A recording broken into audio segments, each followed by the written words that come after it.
Resolution 10-56 CD1 be adopted. Councilmember Kobayashi. It's been moved and seconded. Councilmember Dijou. Chairman and colleagues, this relates to support of the Akaka bill. Thank you. We do have some registered speakers. Kenneth Conklin, followed by Cal Naismith, Sandra Puanani Burgess, and Tom Peterson. Good morning. Aloha kako, o Ken Conklin ko uinoa mai ke ahu puao he ia ko olau poko. I hope you read the detailed testimony I sent you last Friday opposing this resolution. The moral basis for the Akaka bill is the Apology Resolution of 1993. It is filled with historical falsehoods, but if you want to believe it, go right ahead. In the Apology Resolution, the U.S. blames the U.S. for overthrowing the Hawaiian monarchy. If the U.S. did the crime, then the U.S. is the one to pay the restitution. But the Akaka bill lays the entire burden on the people of Hawaii to give away huge amounts of public lands to a phony new Indian tribe. It's the biggest unfunded federal mandate in Hawaii's history. You must reject it. This afternoon, you're discussing the budget and setting the property tax rate.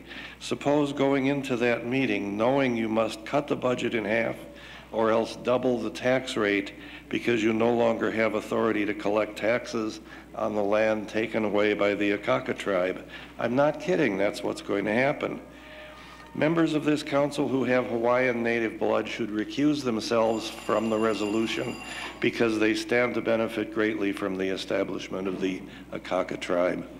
Mahalo iau ko'iko oko ho'olohe ana mai iau. Thank you for hearing me. Aloha. Thank you. Questions, members? Councilmember Okino. Yes, sir. Mr. Conklin, I did read your extensive I appreciate report that. here. That was a huge homework assignment. Yeah, I think it was very well done. Thank you, sir. You know, can you explain the situation? The thing that kind of got me was the fracturing of the ownership of the land in Hawaii, especially in Honolulu, where about 50% of the land will go to this Hawaiian kingdom. Yeah. How would that be distributed within the city? Is there one location for all the Hawaiian people? Go ahead. Well, thank you. I included in my written testimony is a link to a map showing how those lands are distributed, and that map applies only to public lands. We all know that the Bishop Estate, Kamehameha Schools, will also add its lands into the ceded lands, and so we're talking about roughly half of the lands of Hawaii. Here on Oahu, as an illustration, in terms of Bishop Estate land, you have Windward Mall, you have Royal Hawaiian Shopping Center, you have Kamehameha Shopping Center, all kinds of places scattered hither and yon. There's a Hawaiian homestead in Waimanalo. There's another one in Papakolea, and above that in Kalavahine, and out in Waianae, and so on. These places are scattered everywhere. And so what you're going to have is people living across the street from each other who are governed by different laws, different police authorities. It's going to be a horrendous jurisdictional conflict. And in terms of businesses, those businesses which are on tribal lands are exempt from state and county regulation and zoning and taxation. And so you're going to have businesses operated by the tribe that will compete directly with other businesses across the street that are highly regulated and highly taxed, and those will be driven out of business. And so your tax base will steadily decline. And but the main thing is the racial strife. You're going to have people really bitter against each other on account of race. A moment ago, I singled out two members of this council who are Native Hawaiian and told them they should recuse themselves from voting on this bill.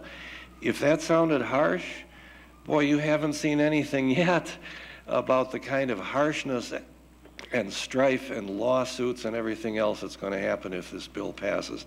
And finally, let me add that there are some members here, I think, who have said that they don't like the current version of the Akaka bill. Governor Lingle, Attorney General Bennett have said they really oppose this current version because it is so radical.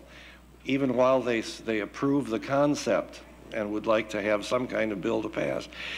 This resolution tells Congress, go ahead and pass this thing right now. So if that's your feeling, that you don't like the current version, you have got to vote against this resolution.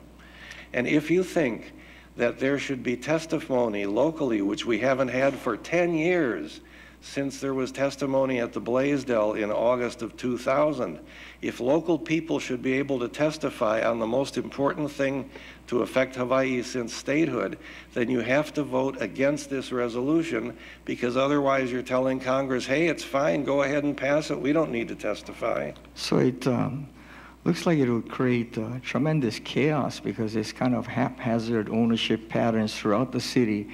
Half the lands will have will not be subject to any of the laws of the state of Hawaii or the city and county. Half the lands would not be taxable. Half the lands will not be subject to police laws or anything like that. Zoning regulation.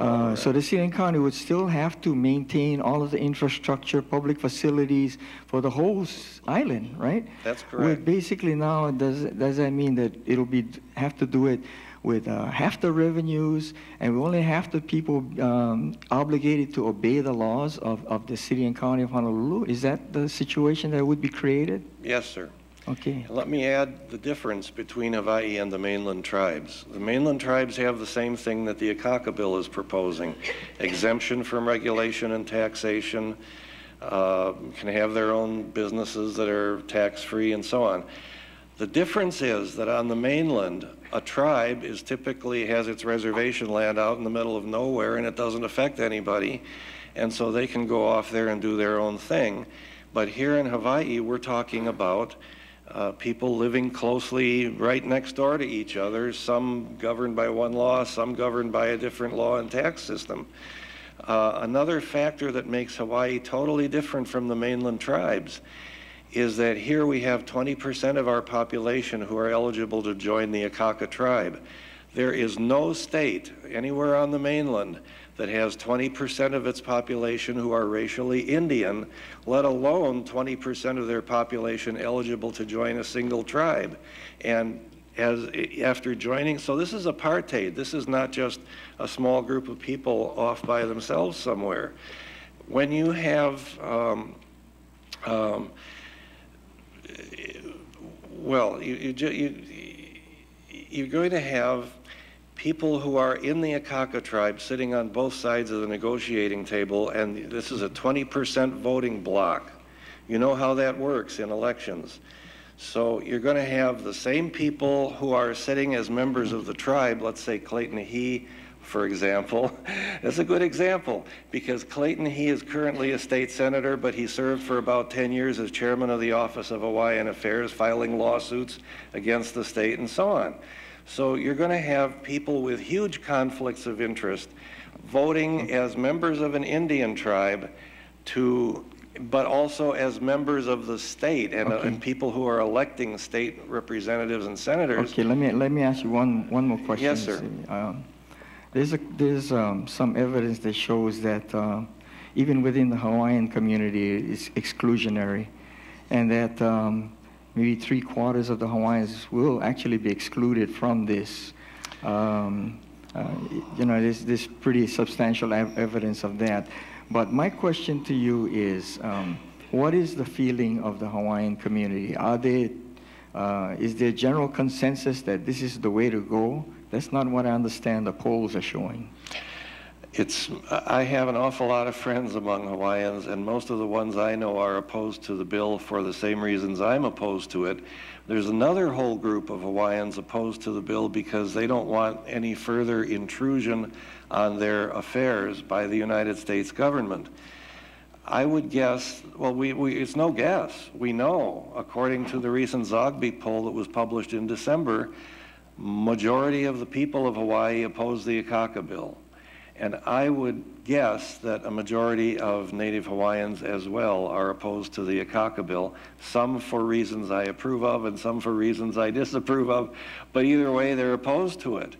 Okay. And that's why I think you folks should not pass this resolution. Okay, thank you very much. Thank you.